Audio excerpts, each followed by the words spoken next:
So the Harry Potter franchise is seemingly just not going to die, with Fantastic Beasts and Where to Find Them coming out in a little over a year, and I believe a 2-part stage play. So today I wanted to go through all 8 Harry Potter films and give my mini reviews, deciding which is the best and which is the worst. Now, a few things to note up front. Firstly, much like the MCU films, there's not a single movie in here that I think is actually bad. Some are better than others, but all of these I really enjoy, and I've seen all of them at least 3 times. Secondly, major spoiler alert for all the Harry Potter films. If you haven't seen one and you don't want it spoiled, I've put the titles of the movies with their times in the description. So if you don't want something spoiled, just skip to the next film. Okay, with all that out of the way, let's start.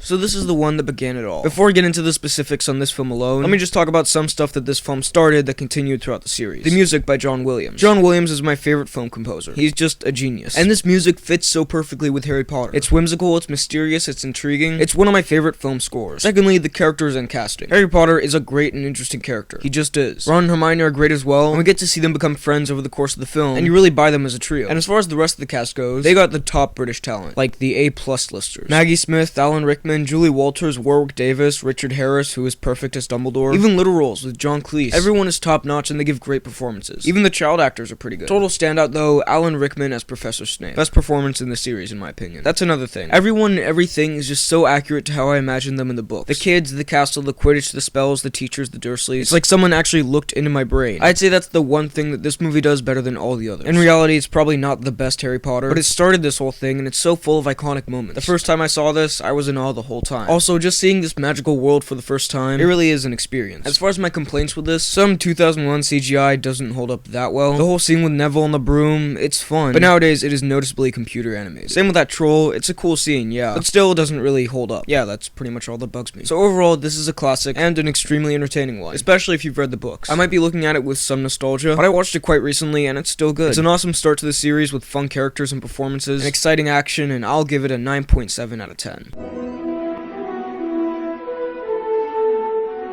So this is actually the longest Harry Potter movie, which is surprising for the second shortest Harry Potter book. And this is a lot like the first one, except there isn't that factor of, oh wow, this is the first time we're seeing this world. Let's start with the positives. They introduced Dobby in this movie, and he's a really funny, nice new addition to the series. Dobby becoming a free elf is one of my favorite Harry Potter scenes. The film is also a bit more creepy, for a PG Harry Potter film, I mean. For example, that giant spider scene, which is an awesome scene, but I also hate it because as a small child, I was terrified of it. The whole climax in the Chamber of Secrets is cool. You find out that Tom is really Voldemort, and the giant basilisk chases Harry, and Harry stabs it in the mouth. That ending is pretty sweet, not gonna lie. This movie is also still in that realm of kid-friendly, fun, lighthearted Harry Potter. Not too much serious stuff happening yet. And so it's still a bit silly with that flying car and all that. And some people won't like that, but I personally really like to see the Harry Potter films grow up with their audience. You watch the first ones when you're a bit younger, and then as you grow up, you watch the rest of them and they become progressively darker, but you don't really mind because you're getting older. So for this one to be a bit more silly, I'm fine with it. Also, I gotta touch on this. The best part of the film is hands down Kenneth Branagh as Gilderoy Lockhart. He's over the top, he's arrogant, and he just really cracked me up. Now for the negatives. For one, again, the CGI and special effects are good for the most part, but there are some that are still a bit unconvincing. This film is also filled to the brim with conveniences and plot holes. It's not like the other films don't have plot conveniences, but this one is the worst offender. It is also noticeably the longest Harry Potter film. There are a few things that could have potentially been cut out, but in the end, another movie in the series that I enjoy. It's definitely a step down from the first film, but not a huge step down. You could still watch these two back to back and be like, that's a good continuation of the story. I'm gonna give it an 8.5 out of 10.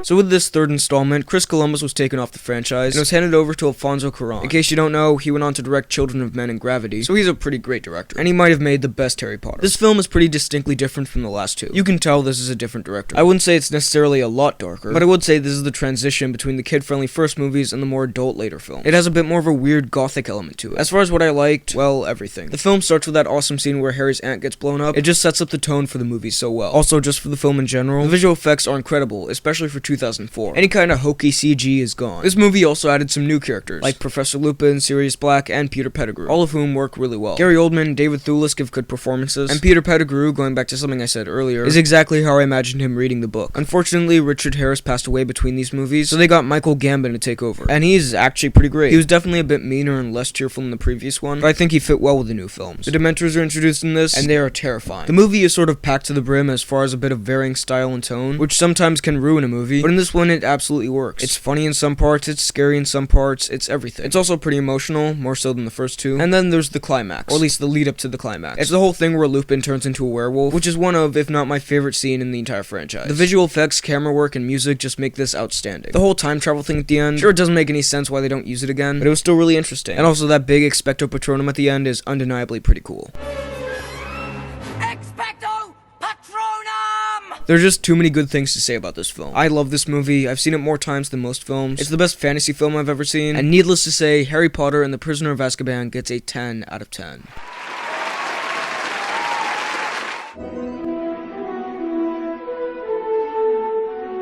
So for this movie, the director changed again, now going to Mike Newell. And another change was that, while the previous 3 films had been rated PG, this one was going for some more adult themes and therefore got a PG-13. And yeah, this one is more dark than the others. The kid actors have also grown up a bit now, and the romances that play a big part in the rest of the series start in this movie. Now this film is essentially about the Triwizard Tournament, where 3 kids go through 3 insanely dangerous trials because Dumbledore loves child murder. And I have to say, just in general, I like seeing those kinds of insanely dangerous trials. It's why I really like Catching Fire. I just find it thoroughly entertaining watching people have to face extreme challenges. As far as the challenges themselves, they're really good. The dragon one is the best of them, and it is fantastic. The visual effects at this point are now really awesome, and the dragon looks amazing. The underwater challenge is good, but nothing about it really stood out to me. And the maze was good, but it was a lot better in the book. In the book, they've got giant spiders and boggarts and a bunch of stuff lurking around the corner. In this, there's much besides Voldemort. In this film, yet again, we're introduced to new characters. One being Edward from Twilight, who surprisingly isn't that bad in this. Another is Mad-Eye Moody, kind of. The plot twist that he's actually Barty Crouch Jr. wasn't mind-blowing, but it works. And finally, we get to see Voldemort for real. I was wondering how they were gonna do Voldemort, and Ralph Fiennes just perfectly encompasses what I wanted this character to be. Sure, he doesn't have a ton of backstory yet, and so he's more just kind of an albino bald guy, but he's a really creepy albino bald guy. In this movie, we also get to see more of the magic world, which I liked. Like, there are other schools and other types of wizards in this world. For what I didn't like, besides the Triwizard Tournament, nothing is super memorable about this, which is okay, because the Triwizard Tournament is the main part of it. But I was rewatching this, and I was like, oh, this also has that Quidditch match. And oh, this also has the Yule Ball. I'm not saying those things were bad, but they just didn't stick out to me as all. The plot doesn't make a ton of sense, which is a given for a Harry Potter film, but in this one, it's really illogical. So they've got this cup that you can't put your name in unless you're like 17 or something like that. And there are only supposed to be 3 contestants in this contest. Triwizard Tournament, get it? But so after the 3 contestants have been announced, Harry Potter's name pops out. And Dumbledore and the teachers are all like, this is obviously a trick, someone's trying to kill Harry Potter just like every other year he's been at the school. But we're kind of curious, so let's just do this anyway. And so they just let him compete. I get it, it's a fantasy film. But just some explanations could have been nice. So ultimately, this is the real start of the darker Potter film. This is when the main villain of the series officially returns. It's got a lot of cool moments, it's got some downtime as well, which would be bad if I wasn't so invested in these characters. This all adds up to an 8.9 out of 10 from me.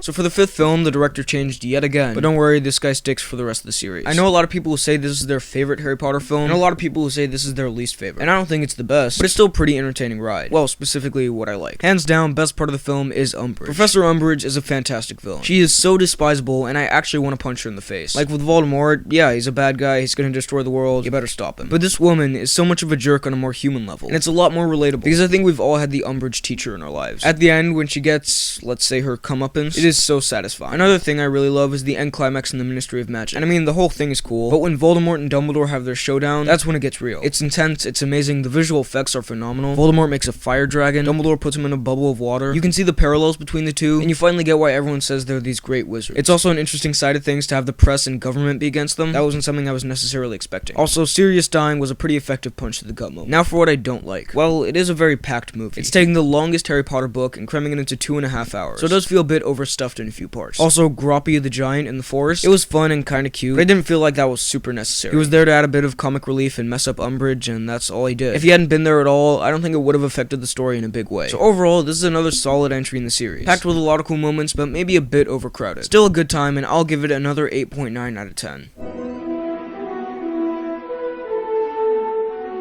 So then the Half-Blood Prince came out, and I'm gonna be completely honest, I don't have a ton to say about it. It's another really good Harry Potter movie, but nothing really stands out to me. It does everything the other films do well, good special effects, interesting characters, some cool action, well-written dialogue. There's just nothing in here that's super mind-blowing. Well, there are 2 things that are really unique to this, so let's get into that. For one, the Horcruxes. This is a really interesting element of the Harry Potter universe, so I'm glad they decided to explore. We also get to learn more about Voldemort's past, which was really cool to me, because what's a good villain if you don't know what he's about? And secondly, Dumbledore's death. When people talk about Harry Potter and the Half-Blood Prince, 95% of the time, time they're going to be talking about Snape killing Dumbledore. And there's good reason for that, because it's a good scene. That whole ending in the cave, by the way, yeah, that's awesome. This is a pretty dark movie, for this franchise at least, but it does find the right moments to add in humor. There's also a lot more romance stuff in this film, and usually with romances in movies, they're only good if A, the acting is good, and B, you like the characters. And yeah, this film has both those things, so I actually enjoyed most of the romancy stuff. The new edition of Slughorn was pretty good. I only realized later that he was that one dude from Crystal Skull. Also, with Slughorn comes his luck potion thing, and I actually really enjoyed that scene where Harry's all lucky. And now, I only really have one major complaint with this, and that is the Half-Blood Prince, and the plot twist that it's Snape all along. In the books, it's this really cool, epic reveal, and it's actually explained. But the great reveal is that Snape murders Dumbledore, and he's the person that Harry hates most in the world right now. And then you find out that Snape was the guy teaching Harry all these secrets through that book all along, and it's a really cool part of the book. In the movie, Snape walks up, says, "I'm the Half-Blood Prince," and then walks away. It didn't have nearly the same impact. My only other problem with the film is that the ending does kind of feel like a setup for the next film, but you know, it's not that bad. So at the end of the day, this isn't the best Potter film, but it isn't the worst. I'd still recommend you watch it, especially if you're a fan of the series, but some fans of the book might be a bit disappointed. Still though, really enjoyable. It gets an 8.7 out of 10.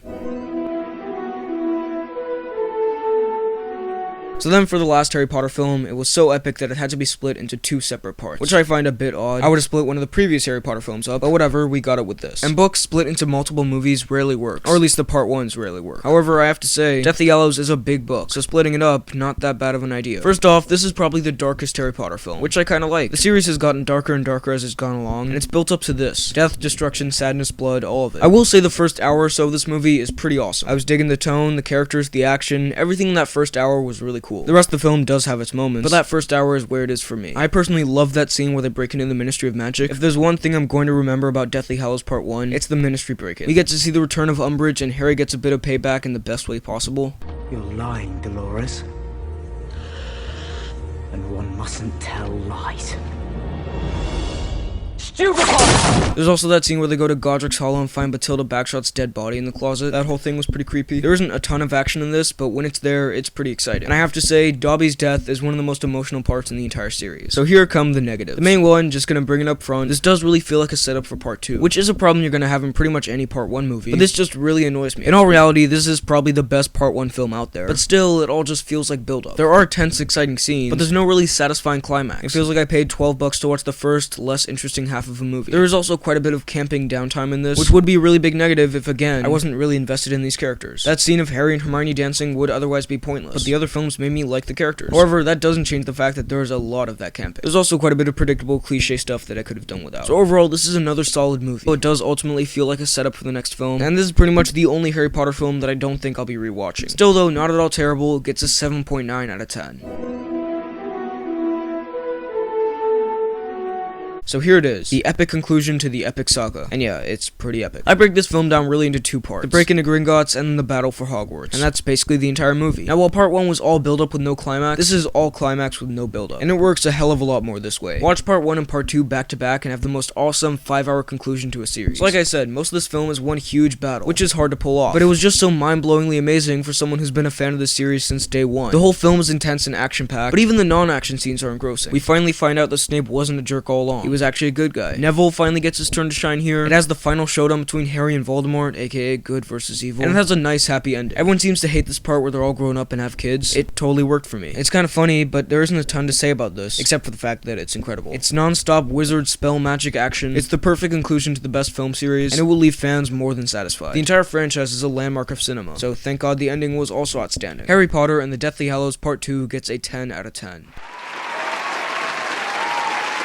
I know it may seem like I hand out these 10 out of 10s all over the place, but a lot of the time I just talk about really great movies. So now for the ruling, the best and the worst. Again, this is tough, because I like all of these. The best for me, I have to go with Prisoner of Azkaban. It's just the complete package as far as what I want in a fantasy movie. And for the worst, I think I'm gonna have to go with Deathly Hallows Part 1. It's not as bad as everyone says it is, it isn't terrible. Part 1 is terrible. This conversation is better than that movie. You picked a terrible movie, your first movie But of the Potter films, it's the one I'm gonna watch the least times. So those are my thoughts on the Harry Potter film. Which is your favorite and least favorite? Let me know all of your thoughts in the comments below. Be sure to like this video, check out my Instagram at BHL_Hudson, and subscribe for more videos like the one you just watched. Thanks for watching, and I'll see you next time.